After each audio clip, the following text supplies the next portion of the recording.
Pope Francis does not have bishops in Italy very happy with his latest comments, siding with Prime Minister Conte about the new restrictions. Italy's getting ready to go into phase 2, but it's not a good thing for churches. I'll explain in full detail. Big report coming up. Stick with me. First, do me a big favor if you can. Give this video a like. Let's try to get the likes way up here in this video. If we could do that, guys, share the video across all of your platforms. Help me to beat the YouTube algorithms that are going to pin this video down and try to not get any attention whatsoever. Subscribe if you're brand new. And if you guys enjoy my daily video content, you are going to love my bonus material over on Patreon, guys. I encourage you to go over there, help support my ministry here for $5 a month or more. It makes a huge difference, guys. It really does. Patreon.com/conservative truth. Check that pretty link in the description. It takes you right there. You sign up and you have access to all of my bonus content, my podcasts, where I talk more about sensitive information. I'm off the cuff over there. If you think I'm crazy over here on YouTube, you got to hear me over on Patreon. What I talk about over there, I cannot touch here on YouTube, guys. They would shut me down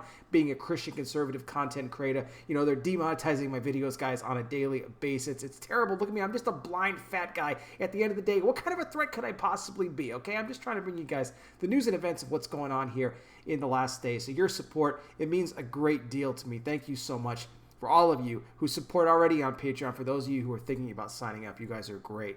Let's talk about Pope Francis. Like I said, he ruffled the feathers of bishops here. Italy is now going into their phase 2. What this basically says is that still there is a ban on Mass, on going to Mass for Catholics there in Italy. It is not allowed.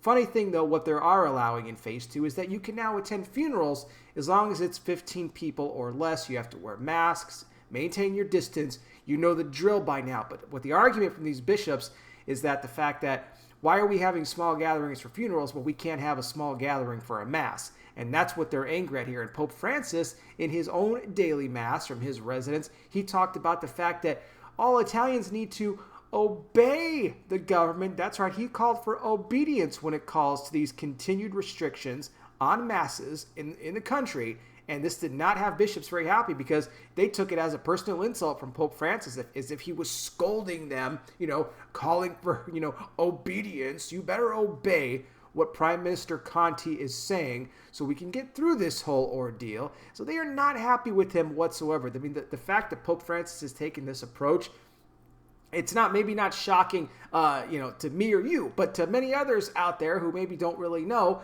what's really going on with this Pope and how this guy is continuing to destroy, not just the Catholic Church, but I mean, just the groundwork that he's laying right now for the end times is just astounding. Okay, he truly is. I report on it all the time.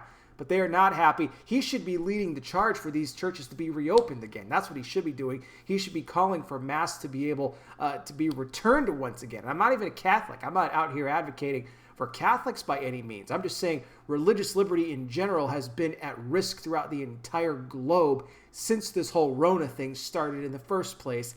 And it's continuing here, and it's terrible. It's just outright wrong. So these bishops, I sympathize with them. I understand what they're feeling. I understand what they're saying. Pope Francis, he should be leading the charge, and he's not. He's aligning himself with the authoritarian government there in Italy, who, by the way, is terrible. I could go on and on about them all day long. I'll refrain, though. I'll be good. I won't do that. I mean, we can talk about them down below in the comment section if you'd like to.